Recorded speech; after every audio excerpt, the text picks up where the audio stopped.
إن الحمد لله نحمده ونستعينه ونستغفره ونعوذ بالله من شرور أنفسنا ومن سيئات أعمالنا من يهده الله فلا مضل له ومن يضلل فلا هادي له وأشهد أن لا إله إلا الله وحده لا شريك له وأشهد أن محمدا عبده ورسوله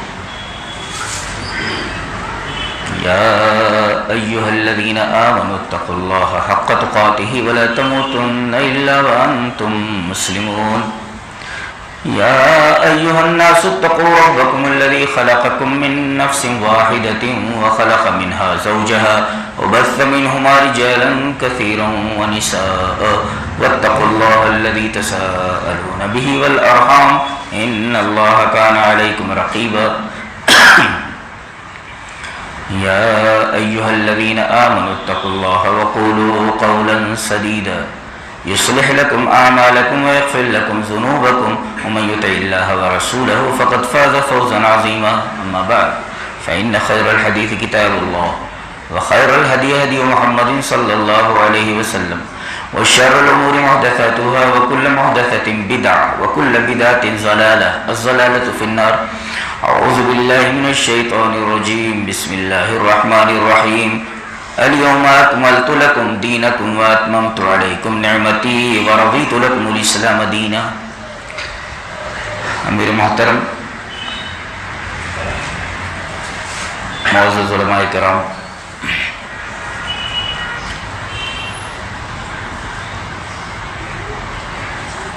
نوجوان بھائیوں، پیارے بچوں، افغانشی ماں اور بہن،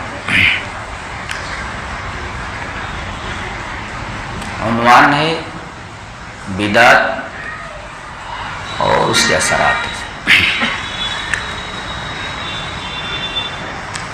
تو پہلے بدعت کا معنی سمجھ لیں، بدعت کہتے کس کو؟ اصل میں جب آپ لغت عربی ڈکشنری کنسلٹ کریں گے تو دیکھیں گے کہ یہ بدعت بے دال عین بدعا کے مادے سے بنا ہے، یعنی بدعت کا لفظ بدعا سے بنا ہے، جس کا مطلب ہوتا ہے بغیر کسی سابق نمونے کے کوئی چیز بنانا، کوئی چیز کرنا، یعنی پہلے اس کا کوئی نمونہ نہ ہو، مثال نہ ہو، نظیر نہ ہو، وہ کام کرنا۔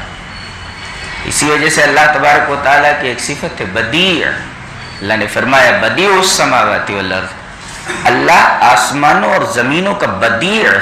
کیا مطلب؟ آسمان اور زمین کا نقشہ، آسمان اور زمین کی نظیر، آسمان اور زمین کا نمونہ پہلے موجود ہی نہیں تھا۔ اللہ تبارک و تعالیٰ نے آسمانوں اور زمینوں کو بغیر نمونے کے بنایا ہے، کسی سابق نظیر کے، کسی سابق نمونے۔ تو گویا بے دال عین کے مادے میں یہ بات پائی جاتی ہے کہ پہلے وہ چیز موجود نہیں تھی، بعد میں اس کو کیا جانے لگا۔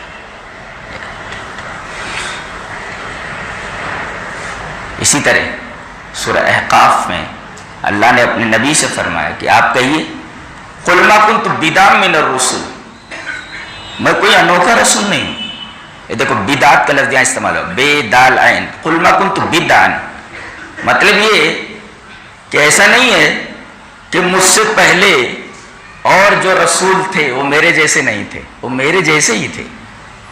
مجھ سے پہلے یہ نظیر، مثال، نمونہ موجود ہے، جیسے وہ انبیاء تھے، بشر تھے، ایسا میں ہی،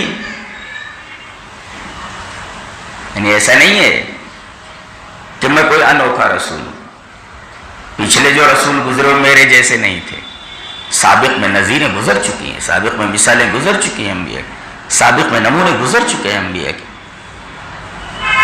تو اس آیت کریمہ سے بھی معلوم ہوا کہ بدعت کہتے ہیں جس کی کوئی سابق نظیر نہ ہو، ثابت نمونہ نہ. یہ تو بدعت کا لغوی معنی تھا. آئیے بدعت کا اصطلاحی معنی سمجھ لیں. آئیے حدیث دیکھ لیتے ہیں. حدیث اس طرح وعن عبد الله بن مسعود رضی اللہ تعالی عنہ قال اتبعوا ولا تبتدعوا فقد كفيتم وكل بدعة ضلالة رواه الطبراني في المعجم الكبير وقال الهيثمي رجاله الصحيح. اس کے رجال صحیح کے رجال ہیں اور یہ روایت طبرانی معجم الکبیر کے اندر موجود ہے اور راوی حضرت عبداللہ بن مسعود ہیں. حضرت عبداللہ بن مسعود فرماتے ہیں, الفاظ کیا ہے؟ ان عبداللہ بن مسعود رضی اللہ تعالیٰ عنہ قال, عبداللہ بن مسعود فرماتے ہیں اتبعوا, اتباع کرو, ولا تبتدعوا, اور بدعتیں مت کرتے بیٹھ جاؤ, بدعتیں مت کرو. اس اثر سے کیا معلوم ہوا کہ اتباع یہ اپوزٹ ہے ابتداء کے, یعنی جو اطاعت ہے اتباع ہے وہ بدعت نہیں ہے, اور جو بدعت ہے وہ اتباع نہیں ہے اور اطاعت نہیں ہے. گویا کہ دونوں ایک دوسرے کے اپوزٹ ہیں.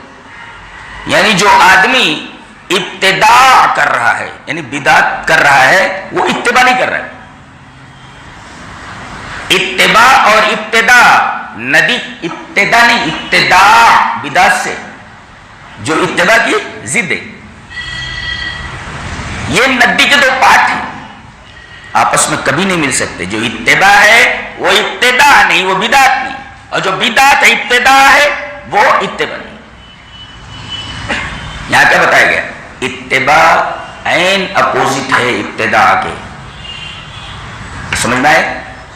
اس کے بعد منع کیا گیا کہ اتباع کرو, بدعتیں ایجاد مت کرو, بدعتوں پر عمل مت کرو. اور اس کے بعد ٹکڑا ہے فقط کفیتم, تو تم کفایت کیے گئے. کیا مطلب؟ اس جملے کا خلاصہ یہ ہے کہ قرآن و حدیث تمہارے لیے کافی ہے. فقط کفیتم کا مطلب تم کفایت کیے گئے. کیا مطلب؟ قرآن و حدیث تمہارے لیے کافی ہے.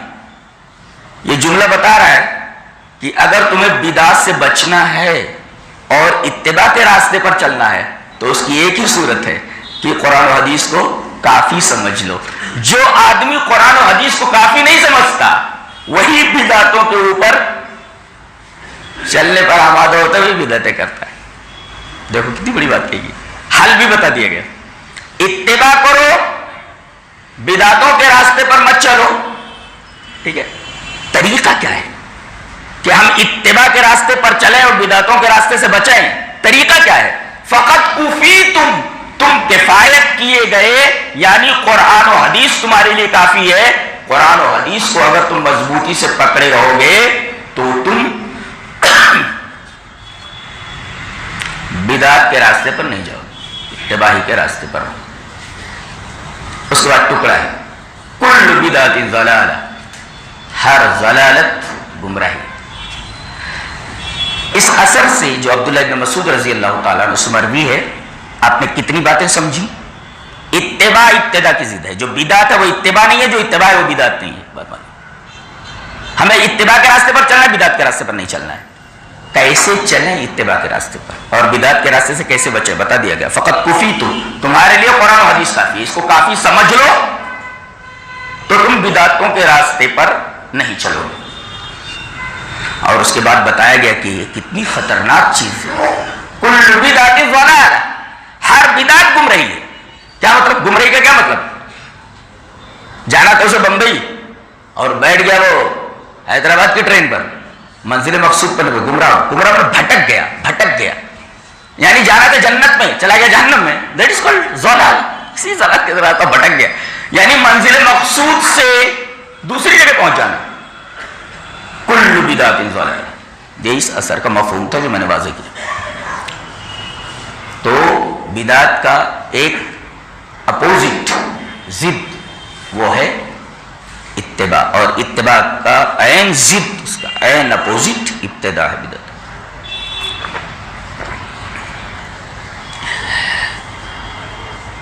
ایک حدیث اور بھی ہے, اس میں بتایا گیا کہ بدعت کا عین اپوزٹ سنت ہے.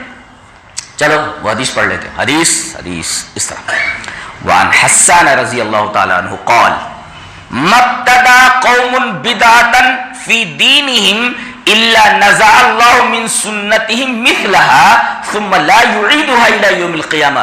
رواه الدارمی فی کتاب العلم. حضرت امام دارمی رحمہ اللہ دارمی شریف میں یہ حدیث کتاب العلم میں لائے ہیں.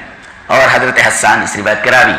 ترجمہ حضرت حسان فرماتے ہیں کہ مبتدا قوم بدعتا فی دینہم، اپنے دین میں جو شخص کوئی بدعت ایجاد کرتا ہے تو الا نزع اللہ من سنتی مثلها. یہ دیکھو ایک نقصان کتنا ہے کہ ایک آدمی ایک بدعت ایجاد کرتا ہے تو اللہ اس کی زندگی سے ایک سنت نکال دیتا ہے. اب جتنی بدعتیں کرے گا اتنی سنتیں اس کی زندگی سے نکلتی جائیں گی. تو مبتدا قوم بدعتا فی دینہم الا نزع اللہ من سنتی مثلها، جس طریقے کی بدعت ہوگی اس طریقے کی سنت اس کی زندگی سے نکال دی جائے گی اور دوبارہ وہ سنت لوٹائی نہیں جائے گی قیامت تک. ثم لا يعيدها الى یوم القیامہ، قیامت تک اس بدعت کو اس بدعت کے بدلے میں جو آدمی کے ہاتھ سے سنت گئی ہے اس سنت کا لوٹنا قیامت تک ممکن نہیں ہے. استدلال یہ کر رہا ہے کہ پہلا اثر جو میں نے پڑھا جسے امام طبرانی رحمہ اللہ المعجم الکبیر میں لائے ہیں، یہ امام دارمی میں کتاب العلم کے اندر لائے ہیں. اس کے راوی حضرت عبداللہ بن مسعود تھے، اس کے حضرت حسان. تو اس میں بتایا گیا کہ ابتداء یعنی بدعت عین اپوزٹ ہے اطاعت کے اور اتباع کے، اور اس حدیث میں بتایا گیا کہ بدعت عین اپوزٹ سنت ہے. اور یہ بتایا گیا کہ آدمی کوئی بھی بدعت ایجاد کرتا ہے تو اس کی زندگی سے اسی کی طرح، اسی کے مثل، اسی کے برابر سنت نکال دی جاتی ہے. اور سب سے بڑا خطرناک معاملہ یہ ہے کہ وہ سنت جو بدعت کی وجہ سے اس کی زندگی سے نکالی گئی ہے پھر قیامت تک وہ لوٹتی نہیں ہے، اسے لوٹایا نہیں جاتا. تو استدلال میں ہم کہاں تک پہنچے؟ لغوی معنی کیا ہے بدعت کا وہ بتایا گیا. پھر اس کے بعد بدعت کیا ہے؟ اتباع کی ضد ہے، یعنی جو بدعت ہے وہ اتباع نہیں. اور اس حدیث سے معلوم ہوا کہ بدعت کا اپوزٹ سنت ہے. جو سنت ہے وہ بدعت نہیں ہے، جو بدعت ہے وہ سنت نہیں. کیا سمجھ میں آیا؟ جی. بدعت میں کیا ہوتا ہے؟ آدمی کسی چیز کو بڑھا دیتا ہے یا گھٹا دیتا ہے. اگر کوئی آدمی جان بوجھ کر ایسا کر رہا ہے کافر ہے وہ، اس لیے کہ اللہ تبارک و تعالیٰ نے دین کو مکمل کر دیا ہے. چلیے حضرت ابن عباس رضی اللہ تعالی عنہما کی جو تفسیر ہے الیوم اکملت لکم دینکم کی، جسے جریر طبری نے نقل کیا ہے، وہ پڑھ لیتے پہلے. عبارت اس طرح وعن ابن عباس رضی اللہ تعالی عنہما قولہ الیوم اکملت لکم دینکم وهو الاسلام قال اخبر اللہ تعالی نبیہ والمؤمنین انه قد اکمل لهم الایمان فلا يحتاجون الى زیادة ابدا وقد اتمه الله عز ذکره فلا ينقصه ابدا وقد رضیہ اللہ فلا يسخطه ابدا. الیوم اکملت لکم دینکم کی تفسیر جریر طبری نے اپنی تفسیر میں نقل کیا ہے. اور تفسیر کرنے والے کون ہیں؟ مفسر قرآن حضرت عبداللہ ابن عباس رضی اللہ تعالیٰ عنہ. اب یہ عبارت ہم نے پڑھ دی عربی کی، اب ترجمہ دیکھیں. حضرت عبداللہ ابن عباس رضی اللہ تعالیٰ عنہ اللہ کے اس قول کی تفسیر کرتے ہیں. قولہ الیوم اکملت لکم دینکم، کیا تفسیر کرتے ہیں؟ اللہ تعالیٰ نے اس آیت میں 3 ٹکڑے ذکر کیے ہیں. الیوم اکملت لکم دینکم یہ فرسٹ ٹکڑا ہے، اور دوسرا الیوم اکملت لکم دینکم واتممت علیکم نعمتی. دین مکمل، نعمت مکمل. ورضیت لکم الاسلام دینا، دین اسلام سے راضی. یہ 3 ٹکڑے ہیں. ان تینوں ٹکڑوں کی تفسیر کر رہے ہیں کون؟ عبداللہ بن عباس رضی اللہ تعالیٰ عنہ. ان کا مقام سمجھتے ہیں؟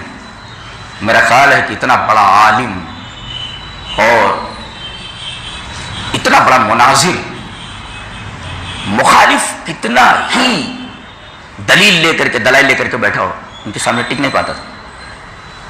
بہت بڑے مناظر، اور اللہ تبارک و تعالی نے بہت زبردست علم عطا فرمایا تھا. انہیں کے بارے میں رسول کی دعا تھی، تو کیوں نہ ہو.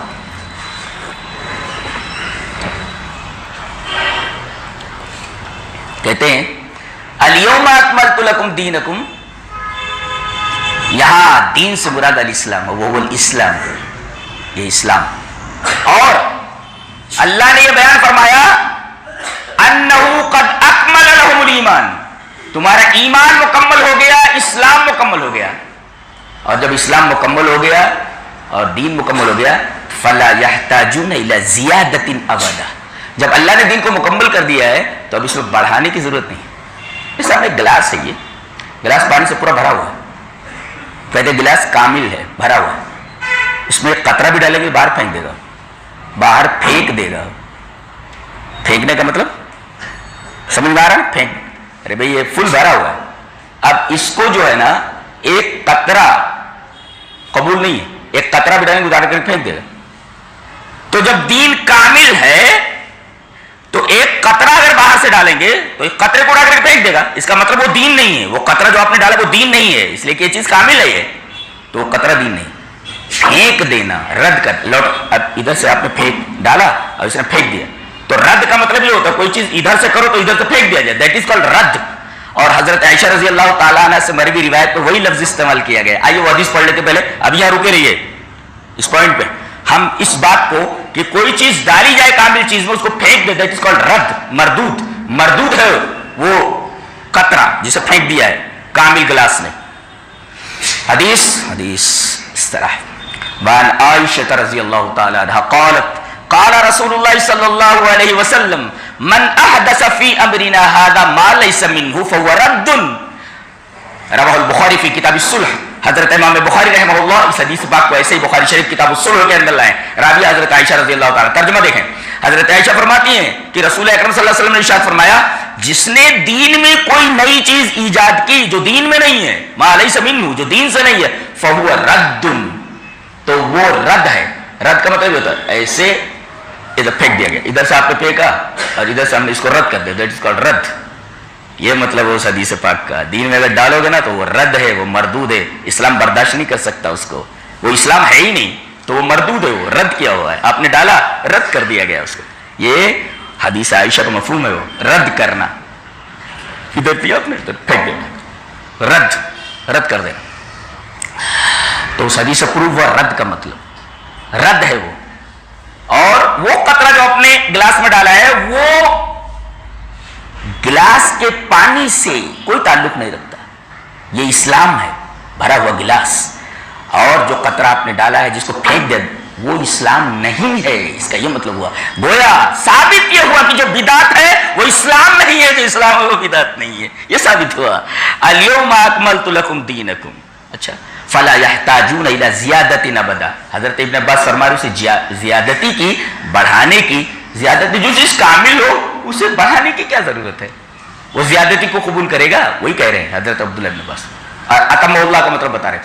وقد اتمہ اللہ عز ذکرہ، اللہ تعالیٰ نے اس کو تام کر دیا ہے، وہی مکمل کر دیا ہے، تو اب اس کے اندر کمی نہیں کر سکتے. فلا ینقصہ ابدا، اس کے اندر آپ کمی نہیں کر سکتے. اگر کمی بھی کر دیں گے تب بھی یہ بدعت ہے.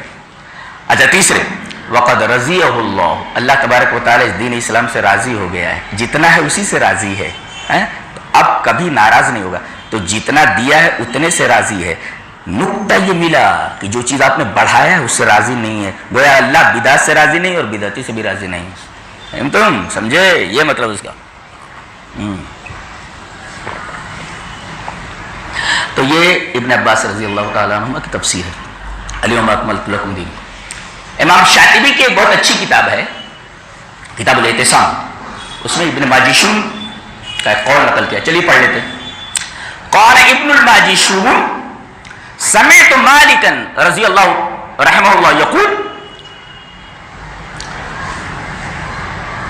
من ابتدع فی الاسلام بدعتا یراها حسنتا زعم ان رسول اللہ صلی اللہ ان محمد صلی اللہ علیہ وسلم خان الرسالة لأن الله يقول اليوم أكملت لكم دينكم فما لم يكن يومئذ دينا فلا يكون اليوم دينا.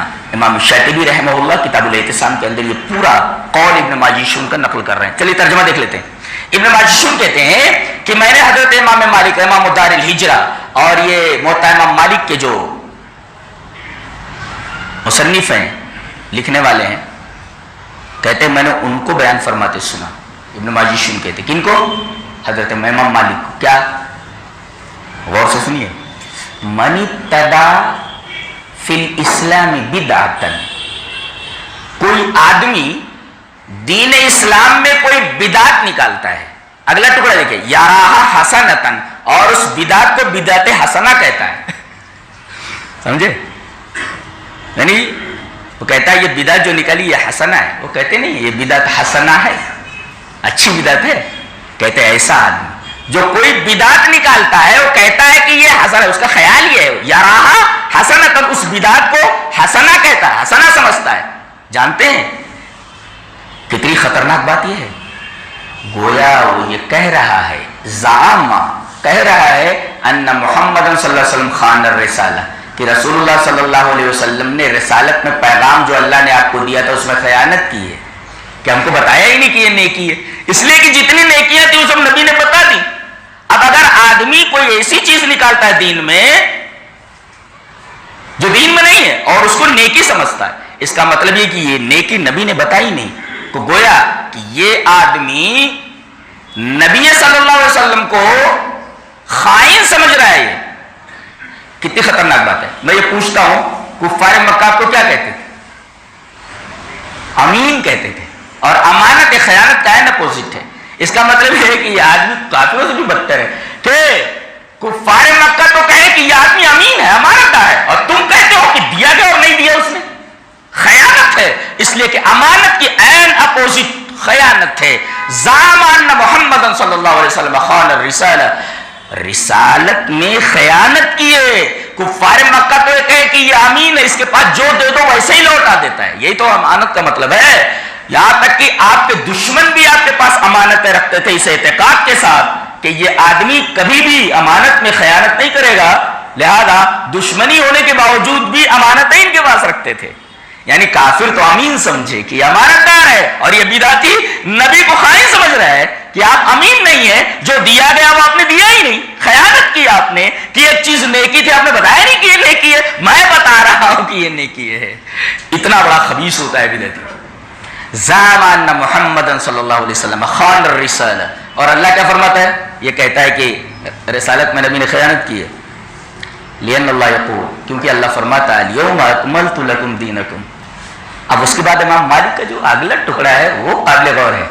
فما لم یکن یومئذ دینا، نبی اور صحابہ کے زمانے میں جو چیز دین نہیں تھی، فلا یکون اليوم دینا، آج وہ دین نہیں ہو سکتی. پتہ یہ چلا کہ دین وہی مطلوب ہے اور اسی دین پر عمل کرنا ہے جو نبی اور صحابہ کے پاس تھا. اس کے علاوہ جو کچھ ہے وہ دین نہیں ہے. جو اس وقت دین نہیں تھا آج دین نہیں ہو سکتا. اس کا مطلب یہ ہوا کہ جو نئی ایجاد کی گئی ہے اسلام نہیں ہے. فما لم یکن یومئذ دینا فلا یکون اليوم دینا. جو صحابہ اور نبی کے زمانے میں دین نہیں تھا وہ آج دین نہیں ہو سکتا. اللہ، اس سے کیا پتہ چلا کہ اس میں صحابہ کرام رضوان اللہ تعالی علیہ مجمعین کے اعمال کو اور ان کے ایمان کو مستند قرار دیا ہے، معتمد علیہ قرار دیا ہے کہ دین وہی چلے گا جو نبی نے دیا تھا، دین وہی چلے گا جس پر صحابہ جمے ہوئے تھے. یہ مطلب یہ ابن ماجشون کا قول ہے. نبی کریم صلی اللہ علیہ وسلم برابر ڈراتے رہتے تھے. چلیے وہ حدیث پڑھ لیتے ہیں جسے امام مسلم رحمہ اللہ کتاب الصلاۃ المسافرین بنا ہے. لمبی حدیث ہے، ایک صفحے پر ہے، پڑھ لیتے ہیں. حدیث اس طرح. وعن جابر بن عبد الله رضی اللہ تعالی عنہ قال، وعن جابر بن عبد الله رضی اللہ تعالی عنہ قال كان رسول الله صلی اللہ علیہ وسلم اذا خطب احمرت عیناه وعلى صوته واشتد غضبه حتى كأنه منذر جيش يقول صبحكم ومساكم ويقول بعثت انا الساعة كهاتين ثم يقرن بين إصبعيه السبابة والوسطى ويقول أما بعد فإن خير الحديث كتاب الله وخير الهدى هدى محمد صلى الله عليه وسلم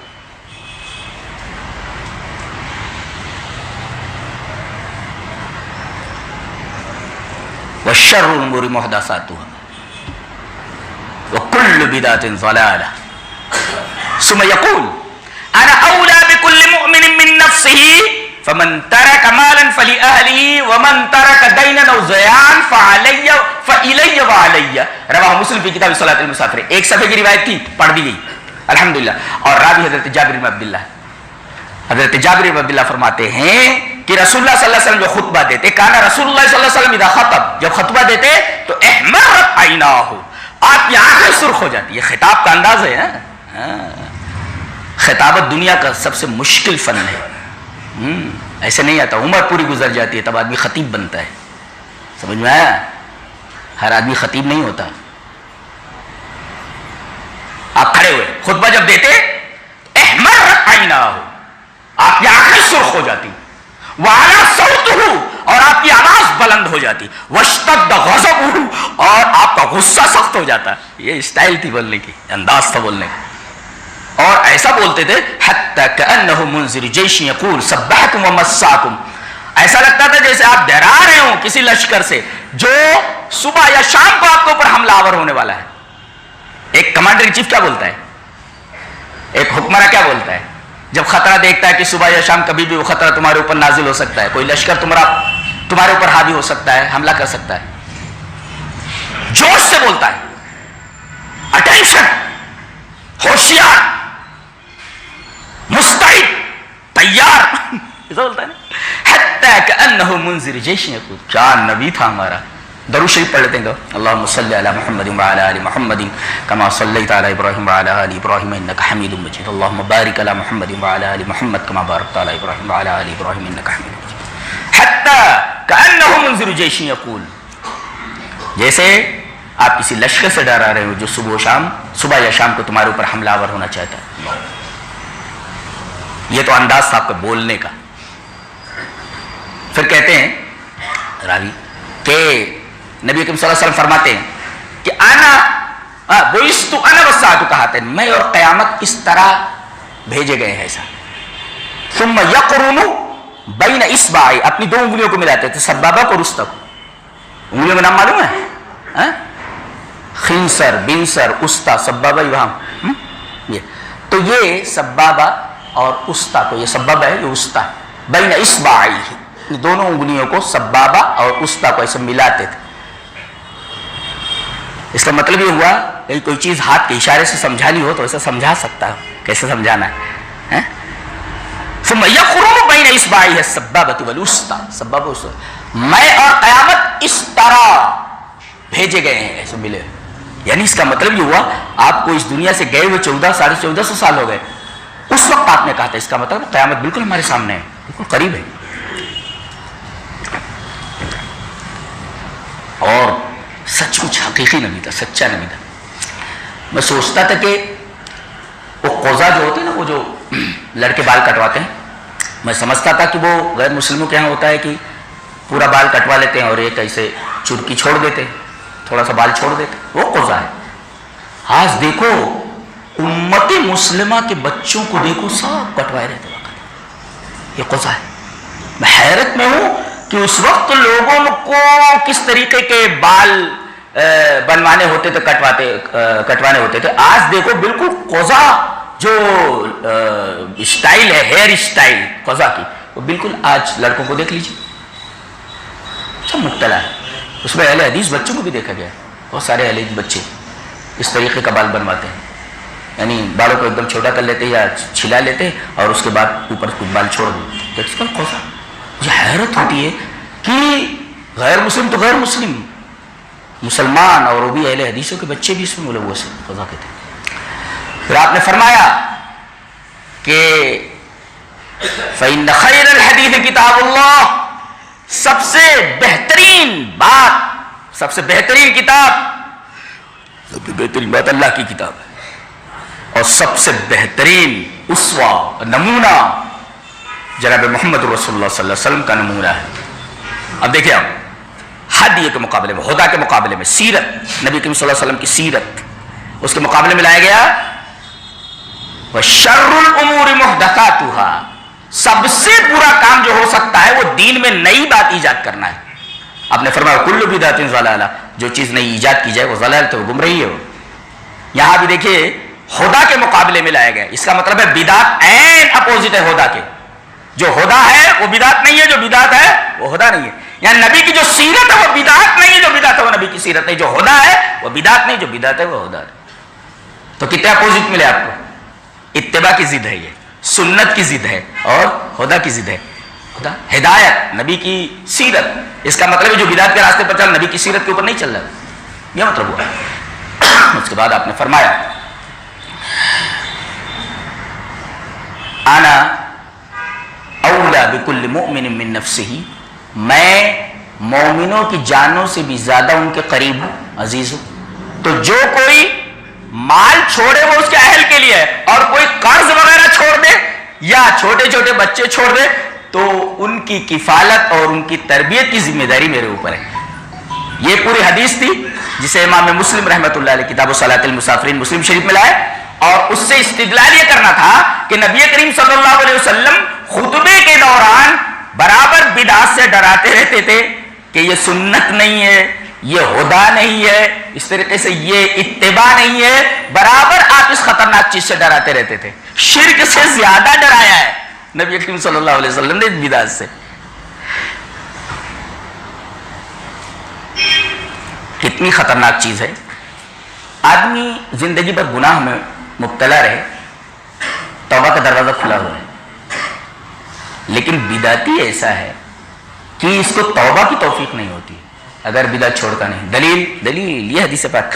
وعن انس بن مالک رضی اللہ تعالی عنہ قال قال رسول اللہ صلی اللہ علیہ وسلم ان اللہ قد حجب التوبۃ عن صاحب كل بدعۃ رواه الطبرانی فی المعجم الاوسط. حضرت امام طبرانی رحمہ اللہ اس حدیث کو معجم اوسط کے اندر لائے ہیں، اور راوی حضرت انس بن مالک ہیں. حضرت انس بن مالک فرماتے ہیں کہ اللہ کے رسول صلی اللہ علیہ وسلم ارشاد فرمایا بے شک اللہ تبارک و تعالی نے توبہ کو چھپا دیا ہے ہر بدعت کرنے والے آدمی سے. اس کا مطلب یہ ہوا کہ اگر توبہ کو کسی آدمی سے چھپا دیا جائے تو توبہ اس کو ملے گی، چھپا لیا گیا، اب وہ ڈھونڈ رہا ہے توبہ ہے کدھر. اللہ تبارک و تعالی نے توبہ کو چھپا دیا ہے، اور اللہ جس کو چھپا دے وہ چیز ملتی ہے کیا ڈھونڈنے سے؟ بالکل نہیں. تو اللہ تبارک و تعالی نے بدعت کو چھپا دیا ہے، کس سے؟ بدعتی سے. اس کا مطلب اگر ڈھونڈنے بھی لگے گی تو اس کو ملے گی نہیں. وہ ایسے توبہ کی توفیق نہیں ہوتی. یہ خطرناک چیز ہے. بدعتی کو توبہ کی توفیق نہیں ہوتی. یہ سب سے خطرناک بات ہے ایک بدعتی کے لیے. لہذا ہمیں ہوشیار ہو جانا چاہیے کہ ہم کبھی بدعت کے قریب نہ جائیں. بعض لوگ یہ کہتے ہیں کہ بھئی فلاں چیز نبی کے زمانے میں نہیں تھی، سائیکل نہیں تھی، آج سائیکل پر گھوم رہے ہو تو یہ تو بدعت ہے. چلیے اس کا بھی جواب ایک حدیث سے لے لیتے. حدیث اس طرح وعن عائشہ رضی اللہ تعالی عنہا ان النبی صلی اللہ علیہ وسلم سمع اصواتا فقال ما هذه الاصوات قالوا النخل يؤبرونه يا رسول الله فقال لو لم يفعلوا لصلح فلم يؤبروا عامئذ فصار شيسا فذكروا ذلك للنبي صلى الله عليه وسلم فقال اذا كان شيئا من امر دنياكم فشانكم به واذا كان شيئا من امر دینکم فإلی. رواه احمد فی مسندی. حضرت امام احمد بن حنبل رحمہ اللہ اس حدیث کو ایسے ہی مسند احمد کے اندر لائیں. روایت پوری پڑھ دی گئی. حضرت عائشہ فرماتی کہ نبی کریم صلی اللہ علیہ وسلم بیٹھے ہوئے تھے اور آپ نے کچھ آوازیں سنی. ان نبی صلی اللہ علیہ وسلم سمع اصواتا، کچھ آوازیں سنی. آپ نے فرمایا what are these voices؟ یہ آوازیں کیسی ہیں؟ فقال ما هذه الاصوات، یہ آوازیں کیسی ہیں؟ تو کہا کہ اللہ کے رسول لوگ حجور کی تعبیر کر رہے ہیں. عین سے تعبیر نہیں، تے الف زبر تا، تعبیر. تعبیر کا مطلب امپریگنیٹ، ٹو امپریگنیٹ یا ٹو پولینیٹ، یعنی عمل زیرگی کرنا. یا امپریگنیٹ کا مطلب یہ ہوتا ہے کہ نر کھجور کے زیرے کو مادہ کھجور کے ساتھ ملا کر کے شجر کاری کرنا، اس کو ٹو امپریگنیٹ بولتے یا ٹو پولینیٹ بولتے. تو وہ پولینیٹ کرتے تھے یا امپریگنیٹ کرتے تھے، اس کو عربی میں تعبیر کہتے. وہ جو کھجور وغیرہ لگاتے ہیں ان کو معلوم ہوگا، اس کو گابھا کرنا بھی بولتے ایسا. تو کہہ رہے کہ اللہ کے رسول وہ پولینیٹ کر رہے ہیں، امپریگنیٹ کر رہے وہ. تو آپ نے فرمایا یہ کیا ہے، مؤنث کھجور اور مذکر کھجور، پھر عمل زیرگی کرنا، اس کو پولینیٹ کرنا. اگر یہ نہ بھی کریں تب بھی کھجور اچھی آئے گی. یہ دیکھو ایک نقطہ یہ ملا کہ یہ دنیاوی کام ہے. یہ کھجور کو پریگنیٹ کرنا، امپریگنیٹ کرنا یا نہ کرنا یہ دنیا کا کام ہے. صحابہ کرام وہی کرتے تھے، اس طریقے سے کھجور لگاتے تھے. آپ نے فرمایا اگر نہ کریں تو کیا فرق پڑتا ہے، اسے سالو تب بھی ٹھیک ہو جائے گی، فصل اچھی آئے گی. لسلوہا. اب کیا کیا، نبی کی بات مان کر کے انہوں نے اس سال تعبیر نہیں کی، وہ عمل زیرگی نہیں کیا، انہوں نے امپریگنیٹ نہیں کیا، انہوں نے ویسے ہی لگا دیا. فصار شیسن، پوری کی پوری کھجور ردی آئی. دیکھیے شیش مانے ردی کھجور، تو پوری کی پوری کھجور ردی آئی. اب سب کے سب آگے نبی کریم صلی اللہ علیہ وسلم کو پکڑا، اللہ کے رسول آپ نے کہا تھا کہ اگر امپریگنیٹ نہ کیا جائے تب بھی فصل اچھی آئے گی. لسلوہا آپ نے کہا تھا. فصل پوری کی پوری تباہ ہو گئی. اللہ کے رسول آپ نے جیسا کہا تھا ویسا ہم نے کیا، لیکن فصل تباہ ہو گئی. آپ نے اصول بتایا، اذا کان شیئا من امر دنیا فشانکم بھی، دنیا کا معاملہ ہے تو تم وہ دنیاوی معاملہ مجھ سے زیادہ شیئا من امر دینکم، معاملہ دین فیلیا، تو کہیں جانے کی ضرورت ہے، میری ہی طرف آنا ہے. پتہ یہ چلا کہ معاملہ دو طریقے کا ہوتا ہے، ایک دنیا دین کا معاملہ آیا، ایک دنیا کا معاملہ آیا. اب یہ دنیا کا معاملہ نبی نے جب بتایا تو کامیاب نہیں ہوا وہ. اچھا ایک نقطہ یہ بھی ملا، نبی عالم الغیب نہیں ہوتا. اگر عالم الغیب آپ ہوتے تو کبھی بھی منع نہیں کرتے، اس لیے کہ جان بوجھ کر کے کوئی نبی کوئی نقصان نہیں کرتا کسی کا. جی اس سے معلوم ہوا فصار شیسن، پوری کی پوری فصل تباہ ہو گئی. جب شکایت کی گئی فذکروا ذلک للنبی صلی اللہ علیہ وسلم فقال، اصول بتائے جب دنیا کا معاملہ ہو تو تم اس کو کر ڈالو، میری بات ماننے کی ضرورت نہیں. اور اگر کوئی دین کا معاملہ ہے تو دین کے معاملے میں صرف میری ہی طرف لوٹنا ہے، فیلیا، اور کہیں جانے کی. اس میں تقلید کا رد ہے. تقلید کا رد کیسے کہ دین کا معاملہ ہے تو آپ نے یہ نہیں کہا کہ فلاں کی طرف پلٹو، فلاں کی طرف پلٹو، فلاں کی طرف پلٹو، صرف آپ نے کہا فیلیا، میری ہی طرف پلٹنا ہے، اس لیے کہ میں ہی رسول بنا کر کے بھیجا ہوں، دوسرا کوئی رسول نہیں ہو سکتا. اس میں اشارہ اس بات کی طرف ہے کہ میری طرف اگر نہیں پلٹے گا کہیں جائے گا تو بدعت میں مبتلا ہو سکتا ہے. یہ فیلیا آپ نے کہا. تو یہاں دین اور دنیا کا معاملہ اس حدیث کے اندر الگ کر دیا گیا. دنیا کا معاملہ تم مجھ سے زیادہ جانتے ہو، لیکن دین کا اگر معاملہ آ جائے تو پھر میرے ہی پاس آنا ہے. اس کا مطلب یہ ہوا کہ کوئی ایسا معاملہ جو دین میں نہیں ہے، دین سے متعلق ہے، وہ اس کے اندر دین کے اندر ایجاد کرتا ہے تو یہ احداث فی الدین ہے، یہ ممنوع ہے. دنیا کے معاملے میں آپ ترقی کریں، نئی چیزیں ایجاد کریں، یہ بدعت نہیں ہے. اس کو بدعت نہیں کہتے. بدعت دین کے اندر مت، بدعت اگر دین کے اندر اس کی ممانعت ہے، یہ مردود ہے. اور عمل اگر ہو تب بھی کوئی ایجاد کر رہے ہو تو بدعت ہے ہی، کوئی عمل بھی کر رہے ہیں جس پر رسول کی مہر نہ ہو وہ بھی ریجیکٹڈ ہے. دلیل یہ حدیث پاک. اخبرتنی عائشہ رضی اللہ تعالی عنہا ان النبی صلی اللہ علیہ وسلم قال من عمل عملا لیس علیہ امرنا فهو رد.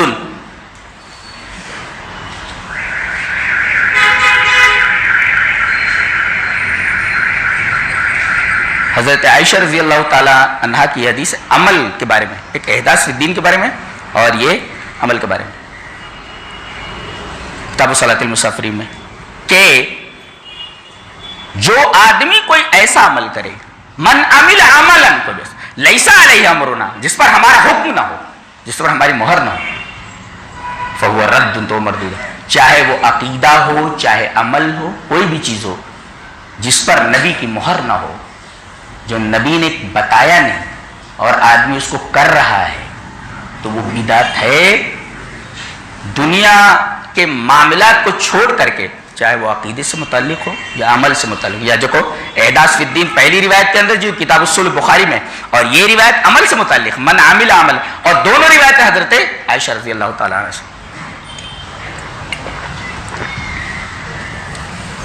بدعتیوں کے ساتھ معاملہ کیا کیا جائے؟ اگر بدعت دکھے تو کیا کیا جائے؟ ایک آدمی بدعت کر رہا ہے، کیا کر رہا ہے؟ آئیے وہ حدیث دیکھ لیتے ہیں. حدیث اس طرح وعن عبداللہ بن مسعود رضی اللہ تعالیٰ عنہ قال ان رسول اللہ صلی اللہ علیہ وسلم ما من نبی بعثه اللہ فی امت قبلی الا کان له من امته حواریون واصحاب یاخذون بسنته ویقتدون بامرہ ثم انها تخلف من بعدهم خلوف یقولون ما لا يفعلون ويفعلون ما لا يؤمرون فمن جاهدهم بيده فهو مؤمن ومن جاهدهم بلسانه فهو مؤمن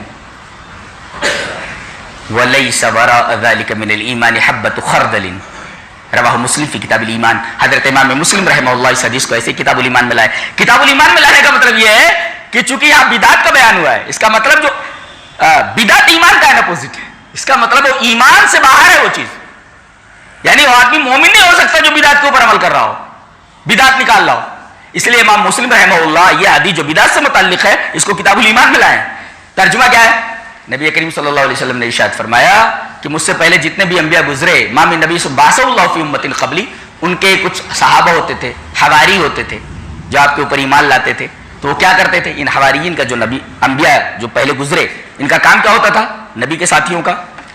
یاخذون بسنتہ, نبی کی سنت کو, اپنے اپنے نبیوں کی سنت کو مضبوطی سے پکڑتے تھے. وَيَقْتَدُونَ بِأَمْرِهِ, اور نبی جو حکم دیتا تھا اس کی اقتدا کرتے تھے, مانتے تھے اس کو, اس کے اوپر چلتے تھے. اچھا, تو یہ سلف تھے. اب خلف آ رہے ہیں, خلف ثُمَّ إِنَّا تَخْلُفُ مِن بَعْدِهِمْ خُلُوفٌ, خلف کی جس سلف, گویا کہ یہاں سلف کا ذکر نہیں لیکن اپوزٹ سے معلوم ہوا الاشیاء تتبین بأضدادها, تو یہاں خلف کا ذکر ہے, اس کا مطلب سلف کا ذکر یہاں انڈرسٹوڈ ہے, وہاں موجود ہے. وہ اگر کوئی کہے سلف کہاں ہے, سلف اس حدیث میں اس کا ذکر ہے, انڈرسٹوڈ ہے وہ. تو سلف کیا کرتے تھے؟ انبیاء کرام کے ساتھی اور حواری یہ یاخذون بسنتی, مضبوطی سے ان کی سنت کو پکڑتے تھے, اس کی سنت کو اپنے نبی کی, اور ویقتدون بامرہ, جو بولتا تھا نبی اس پر کرتے تھے. ثم ان تخلف من بعدهم خلوف, خلوف آئے پھر بعد میں, سلف کے بعد خلف آئے. یہ کیا کرتے تھے؟ یہ نئی چیزیں کرتے تھے. یہ یقولون ما لا یفعلون, ایسی بات کہتے تھے جو کرتے نہیں تھے. ویفعلون ما لا یؤمرون, اور جن چیزوں کا حکم نہیں دیا جاتا تھا وہ کرتے تھے. یہ بدعت کرنے کا حکم نہیں دیا گیا, وہ کرتے بیٹھ رہے جی. ویفعلون ما لا, اب ان کے ساتھ کیا کرنا؟ فمن جاہدهم بیدہ فہو مومن, ان کے ساتھ جو ہاتھ سے جہاد کرے وہ مومن ہے. اور جو فمن جاہدهم بلسانہ, زبان سے جو جہاد کرے, ہاتھ سے جہاد کرے وہ مومن, زبان سے جہاد کرے وہ مومن. اگر آدمی ایسا نہیں کرتا, وَلَيْسَ وَرَاءَ ذَلِكَ مِنَ الْإِيمَانِ حَبَّةُ خَرْدَلٍ, تو سمجھو اس کے دل میں رائے کے برابر بھی ایمان نہیں. تو کیا کرنا؟ بدعت کو روک دینا. آدمی اپنے اپنے موقف سے, اپنے اپنے رسائی سے بدعت سے لڑنے کی کوشش کرے اور مٹانے کی کوشش کرے, ہاتھ سے, زبان سے.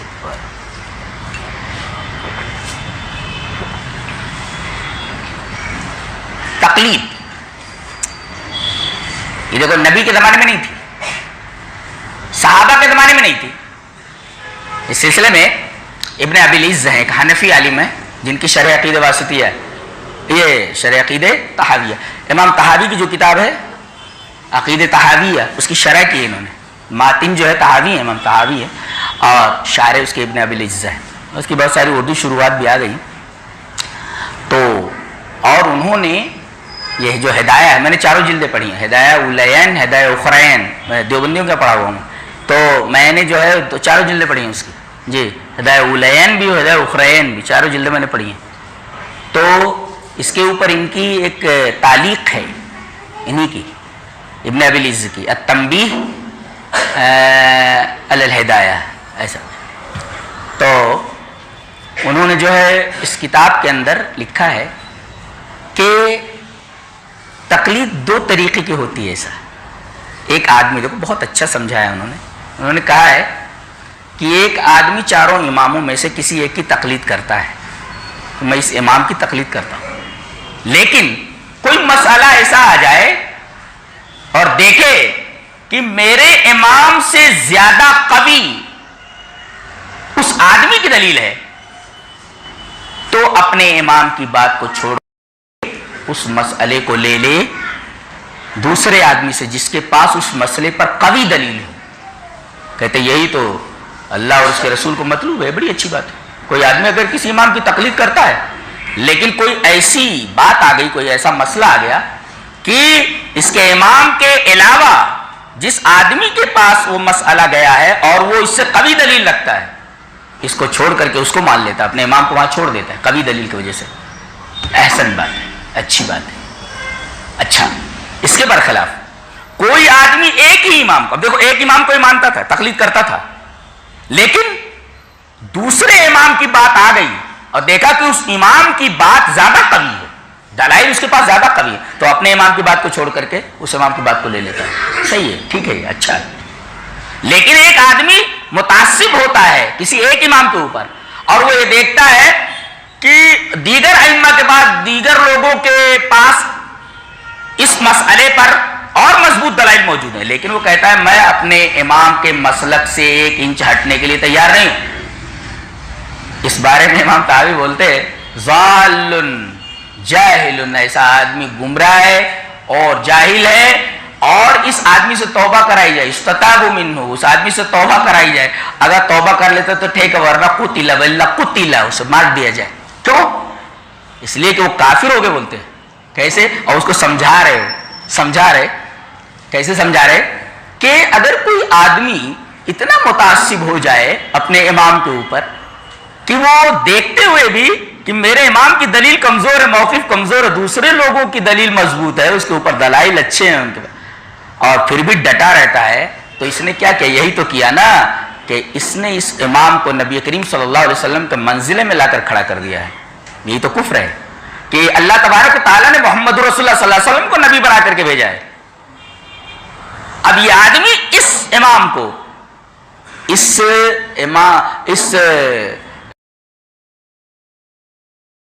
کفر کہتے طحاوی رحمہ اللہ کے جو شارح ابن ابی العز عقیدہ طحاویہ کے، انہوں نے یہ بات لکھی، اور حقیقت تو یہ ہے کہ بہت ہی شاندار بات ہے۔ اچھا، بار بار یہ سوال آتا ہے کہ بدعتی کے پیچھے نماز کا کیا معاملہ ہے؟ بدعتی کے پیچھے نماز پڑھ سکتے کہ نہیں پڑھ سکتے؟ اور وہ بخاری شریف کی ایک روایت بھی پیش کرتے ہیں، وہ روایت نہیں ہے، قول ہے، چلیے دیکھ لیتے ہیں اس کو۔ امام بخاری کی صحیح بخاری جب کھولیں گے، کتاب الاذان، کون سا چیپٹر کھولا آپ نے؟ کتاب الاذان، اذان کا چیپٹر، اس پر وہ ایک باب باندھ رہے، وہ باب ہے اور اس کے تحت ترجمۃ الباب لا رہے۔ تو باب کیا ہے؟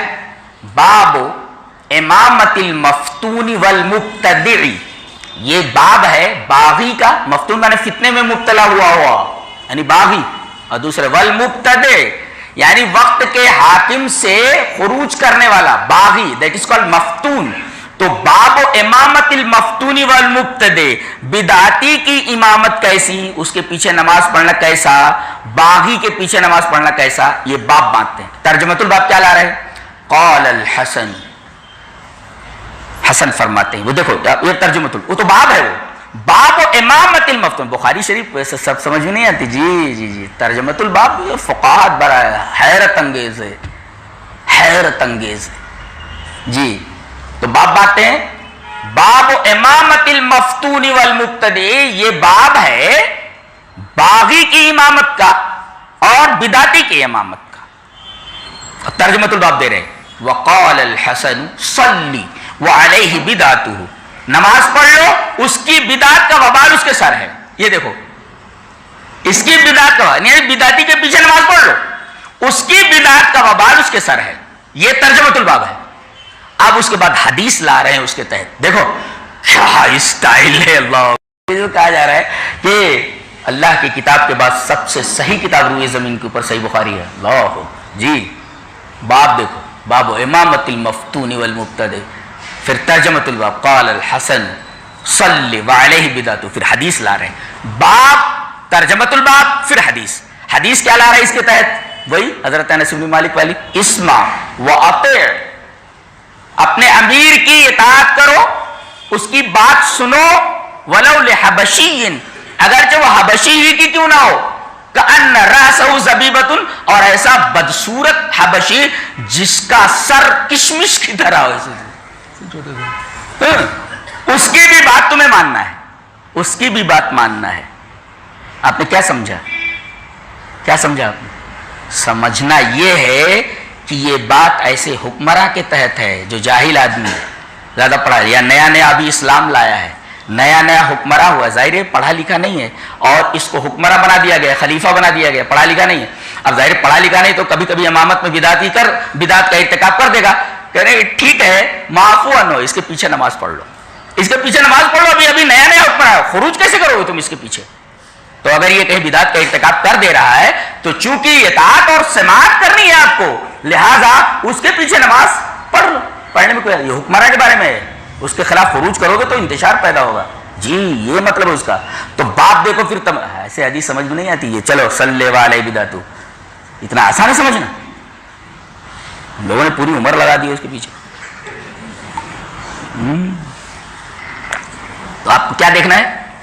باب دیکھنے، باب امامت المفتون والمبتدع، ترجمۃ الباب، وقال الحسن صلی علیہ بدعتہ، نماز پڑھ لو اس کی بدعت، کس کے بارے میں ہے؟ یہ حکمراں کے بارے میں ہے، وہ جو جاہل ہے، نیا نیا حکمراں بنا ہوا ہے، ظاہر ہے اسے شریعت کی زیادہ معلومات ہے نہیں، جیسے تاتاری ہوتے تھے، تاتاری اسلام لے آئے، کو کیا معلومات تھی شریعت کی، ہو گئے، اب خروج کیسے کرو گے آپ؟ لہذا اس کو ابھی چھوڑ دو، اس کے پیچھے نماز پڑھ لیا کرو، انتشار نہ کرو۔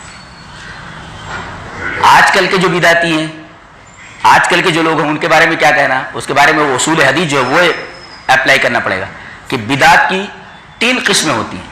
ایک بدعت مشرکہ ہے، ایسا دیکھو کہ وہ شرک کرنے والی بدعت ہے، وہ شرک کر رہا ہے، قبروں کے اوپر سجدہ کر رہا ہے وغیرہ، اس کے پیچھے نماز جائز نہیں ہے۔ یہ بدعت مشرکہ ہے، شرک کرنا، غیر اللہ کے سامنے سجدہ کرنا، بدعت مشرکہ۔ اور ایک ہے بدعت مکفرہ، ایک ایسی بدعت ہے جو آدمی کو کافر بنا دیتی، جیسے کہے کہ جیسے ابھی شیخ نے بھی بتایا بات چیزیں ایسی ان لوگوں کی کہ بالکل وہ اسلام سے خارج کر دیتی ہیں۔ آدمی یہ کہے کہ نیچر ہی سب کچھ کر رہا ہے، کوئی اس کائنات کا خالق نہیں ہے، جو کچھ ہے وہ فطرت کر رہی ہے، وہ نیچر کر رہا ہے اور فطرت کر رہی ہے۔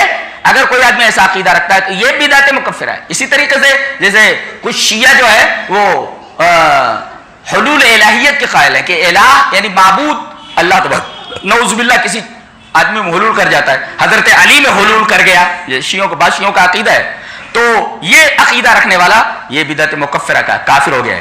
تو ایک ہے بدعت مشرکہ، آپ دیکھیں کہ قبروں پر سجدہ کرے، شرک کر رہا ہے، اس کے پیچھے نماز جائز نہیں۔ آپ دیکھیں کہ کوئی ایسا عقیدہ رکھ رہا ہے جو دین اسلام کے اصولوں کے خلاف ہے، جیسے یہ نیچر ہی سب کچھ کر رہا ہے، اللہ تعالیٰ حلول کر لیتا ہے۔ بعض صوفیوں کی جو ایک پوری جماعت ہے وہ جیسے حلول کے قائل ہیں وہ لوگ، تو ان کے پیچھے نماز جائز نہیں ہے، اس لیے کہ یہ بدعت مکفرہ ہے۔ اور ایک ہے بدعت مفسقہ، آدمی کو فاسق بنا دے، فاسق کے پیچھے نماز پڑھ سکتے ہیں آپ، لیکن 2 شرط کے ساتھ۔ ایسی بدعت جو فاسق بنا دے رہی آدمی کو، دیکھا یہ جائے گا کہ جس کے پیچھے ہم نماز پڑھ رہے ہیں اس کے اندر 2 چیزیں پائی جا رہی ہیں کہ نہیں، یہ اپنی بدعت کی طرف بلا رہا ہے، داعی الی بدعت ہی ہے، اپنی بدعت کے لیے بلا رہا ہے، اپنی بدعت کی طرف دعوت دے رہا ہے، اس کے پیچھے نماز جائز نہیں۔ اور چلو دعوت نہیں دے رہا ہے لیکن ایسی باتیں کر رہا ہے، ایسی چیزیں لا رہا ہے جس سے اس کی بدعت کی تائید ہوتی ہو، تو ایسے آدمی کے پیچھے یہ ایسا آدمی بھی بدعتی ہے، لہذا ایسے بدعتی کے پیچھے نماز جائز نہیں۔ اب آپ پورا دیکھ لو کس کے پیچھے نماز پڑھنا ہے، کس کے پیچھے نماز نہیں پڑھنا ہے، بالکل واضح ہو گیا۔ مشرک اگر ہے اس کے پیچھے نماز جائز نہیں، بدعت مکفرہ کا اگر مرتکب ہے کہ کفر لازم آ رہا ہے اس کے پیچھے نماز جائز نہیں، اور بدعت مفسقہ فاسق بنا دیا جا رہا ہے، وہ کسی ایسی بدعت کے ذریعے جو اس کو فاسق بنا دے، دیکھا جائے گا اپنی بدعت کی طرف دعوت دے رہے گا، آؤ یہاں ملتا ہے، یہ کیا کر رہے ہیں بابا، کیا سب ملتا ہے، تو داعی الی بدعت ہی ہے، داعی الی شرک ہے، لہذا اس کے پیچھے نماز جائز نہیں۔ اور ایسے لوگ جیسے ابن ابی العز نے کہا کہ امام کے اوپر اس طریقے سے ڈٹا ہوا ہو اور اتنا متعصب ہو، یتعصب بواحد معین، کوئی معین ایک آدمی ہو اور اس کے اوپر اس طرح ڈٹا ہوا ہو، اتنا متعصب ہو کہ اور دیگر ائمہ کے پاس دلائل کے دلائل موجود ہوں، اس کو نہ مان کر کے اسی کے اوپر ڈٹا ہوا ہے، جبکہ اسے معلوم ہے کہ ان دلائل کے اندر ضعف ہے، اگر اس کے اوپر ڈٹا رہتا تو اس نے اس امام کو نبی کے منزلے میں کر دیا۔ اگر اس طریقے کی تقلید موجود ہے تو اسے مقلدین کے پیچھے نماز جائز نہیں۔ بدعتی کے پیچھے میں نماز نہیں پڑھتا، جی دلیل میرے پاس ہے، دلیل دلیل یہ حدیث پاک.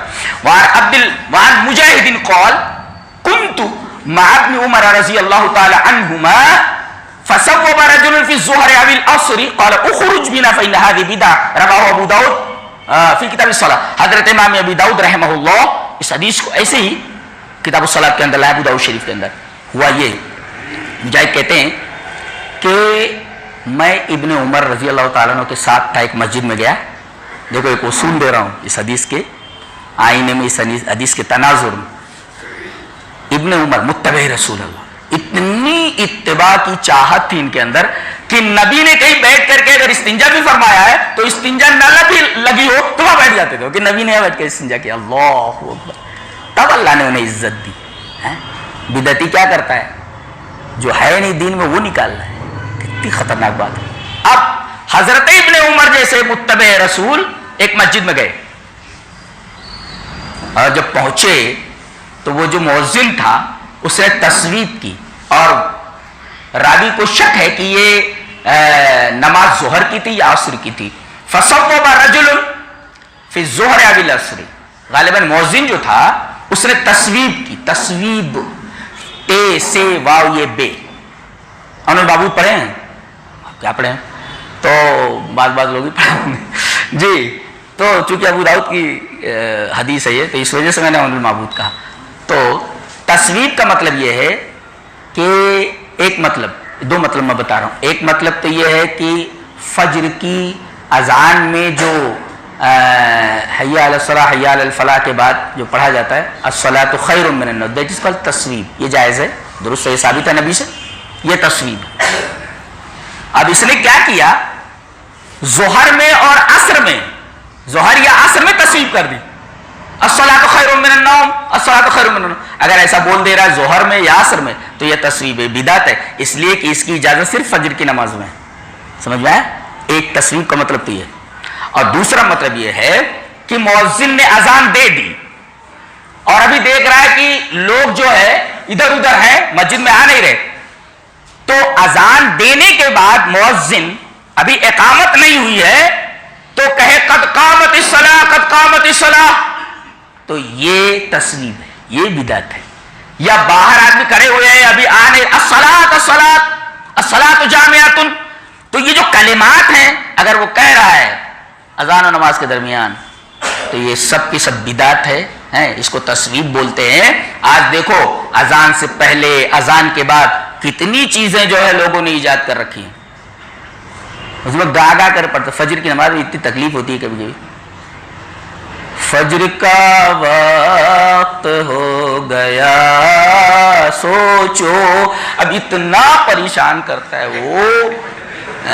ابھی کیا ہے, یہ اللہ تبارک و تعالیٰ نے اپنے رسول کے ذریعے اذان دلوائی ہے کہ ایک دفعہ شاہی دربار سے اعلان ہو گیا, جس کو آنا ہو آئے, جس کو نہ آنا ہو باہر میں جائے. اعلان ہو گیا سو اعلان. اللہ کو محتاج سمجھ رکھا ہے کہ مسجد میں لوگ آئے اس کی عبادت کریں.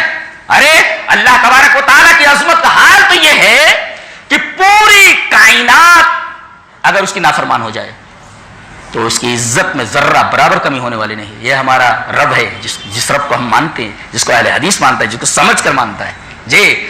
اور پوری دنیا کا ذرہ ذرہ سارے انسان اس کے تابع دار بن جائے تو بھی اللہ تبارک تعالیٰ کی عظمت میں ذرہ برابر اضافہ ہونے والا نہیں. تم کس کو بلا رہے ہو؟ ارے تو آ, تیرا فائدہ ہے, نہیں ہے سوتا رہے باہر میں جائے. یہ فجر کا وقت, اب گا رہا ہے, دوسروں کو سنت نہیں پڑھنے دے رہا ہے. اب یہ آدمی تصویب کر رہا ہے الصلاۃ الصلاۃ قد قامت الصلاۃ قد قامت الصلاۃ یا الصلاۃ جامعۃ, تم کچھ بھی بولا, یہ تصویب کیا اس نے. حضرت عبداللہ بن عمر کہنے لگے, وہ جو ساتھ میں تھے, کہا گو خروج بنا, اس مسجد سے نکلو, نماز نہیں پڑھنا ہے یہاں پہ, اس مسجد میں نماز نہیں. فإن هذه بدعہ, یہ بدعت. دیکھو ایک معمولی بات ہے بظاہر ایسا کہ وہ نماز کے لیے لوگوں کو بلا رہا ہے, ایسا کلمہ استعمال کر جو نبی کے دور میں نہیں تھا. صحابہ نے اس کو دیکھا ہی نہیں تھا, سمجھا ہی نہیں تھا کہ ایسی بھی چیز ہو سکتی ہے. ارے کہا خروج بنا, تو بھی میرے ساتھ نکل, خود تو نکل. وہ یہ نہیں ہے کہ میں نکلنا, کہا خروج بنا, تو بھی میرے ساتھ نکل, ہم سب نکلتے ہیں ایک ساتھ. فإن هذه, کیوں دلیل دی, فإن هذه بدعہ, اس لیے کہ بدعت کا ارتکاب کرا, تو بدعتی کی مسجد میں بھی نماز نہیں ہوتی, یہ معلوم ہو.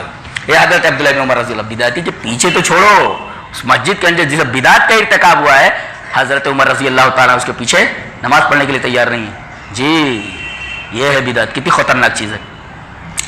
آئیے حضرت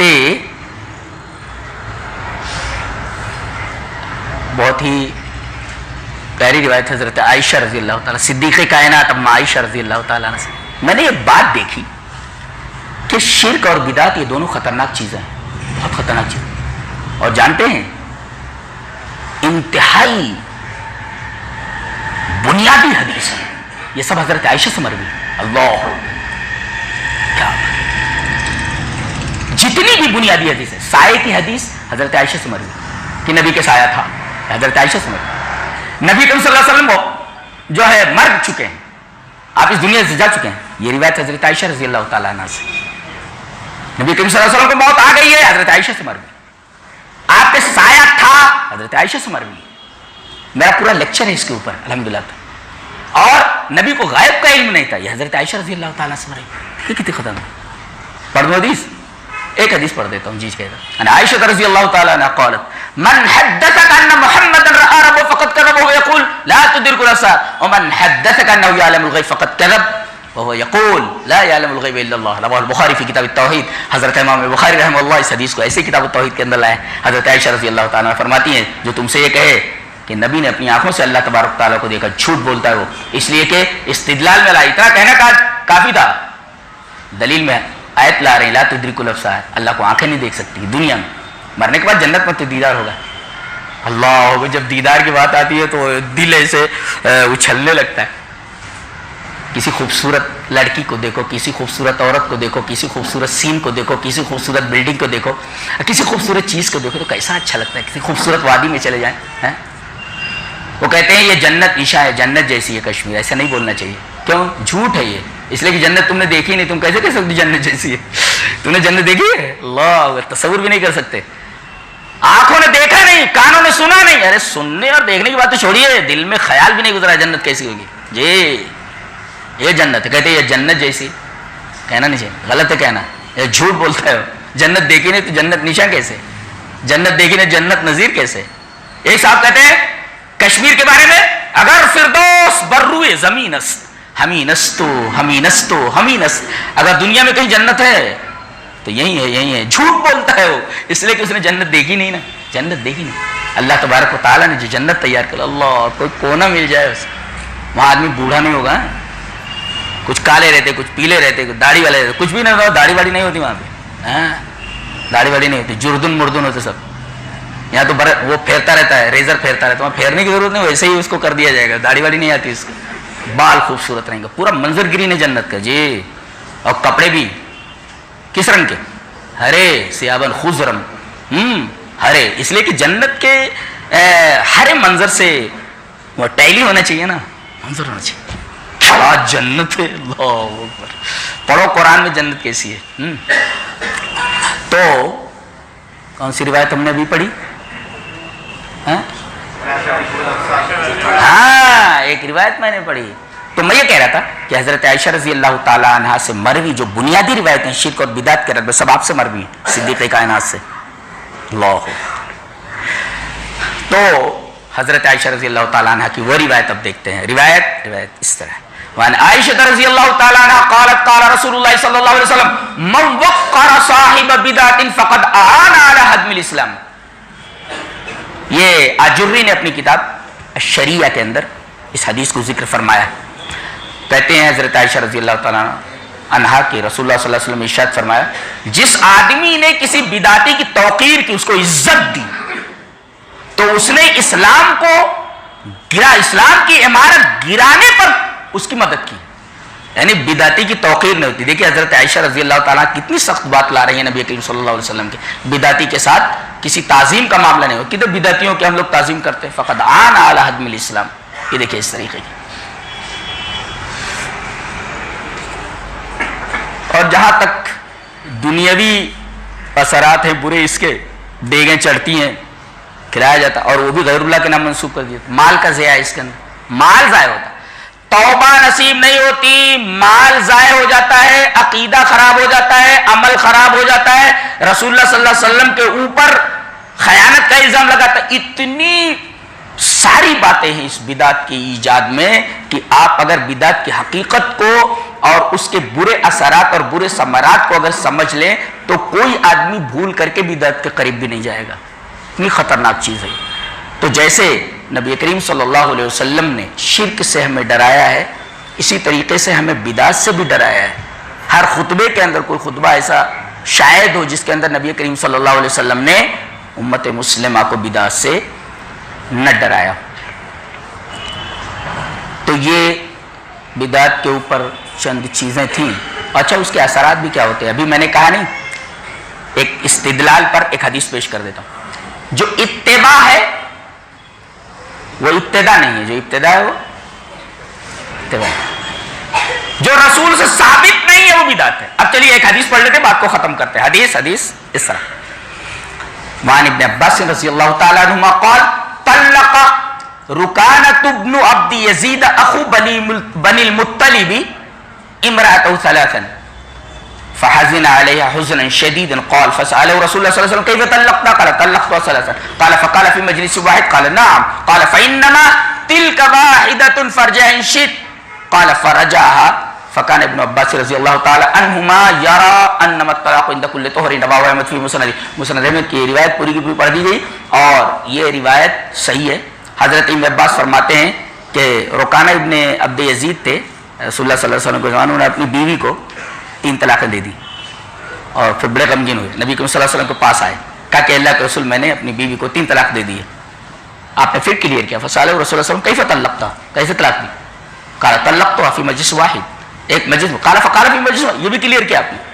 3 طلاق دی ایک مجلس میں. قال نعم، ایک مجلس میں 3 طلاق دی. قال فإنما هي تلك واحدة. یہ ایک ہی طلاق لی. فرجع ان شئت، چاہے تو لوٹا لے. قال فرجع، اس نے رجوع کر لیا. یہ دیکھیں رجوع کر لیا. یہاں 3 طلاق کے بعد کیا کیا ہوتا ہے وہ کہنے کی ضرورت نہیں. باقاعدہ مفتی صاحب خود اپنے آپ کو پیش کر دیتے، خرچہ نہیں لگے گا،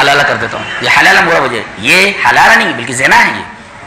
اور حضرت عمر رضی اللہ تعالیٰ کا حوالہ اگر کوئی دیتا ہے حضرت عمر کی توہین کرتا ہے، اس لیے کہ حضرت عمر رضی اللہ تعالیٰ نے کبھی یہ نہیں کہا کہ اس طریقے کا حلالہ کرنا ہے. انہوں نے بس ایک پابندی لگا دی تھی کہ اگر 3 طلاق کثرت سے لوگ دینے لگے اب اس عورت کو کے قریب نہ جائے، ہو گئی طلاق، جب بولے تو اب یہ کہنا کہ وہ حلالہ کرواتے تھے پھر اس کے بعد اس کے لیے جائز کر دیتے، یہ نہیں بات ہے. یہ ثابت نہیں ہے، یہ تو زنا ہے. تو یہ تمام کی تمام جو چیزیں جو اتباع نہیں ہو سب بدعت کے زمرے میں آتی ہیں. تقلید ہو چاہے یہ ساری چیزوں. اللہ تبارک و تعالی ہم تمام لوگوں کو بدعت کے برے اثرات سے محفوظ رکھے. وآخر دعوانا الحمدللہ.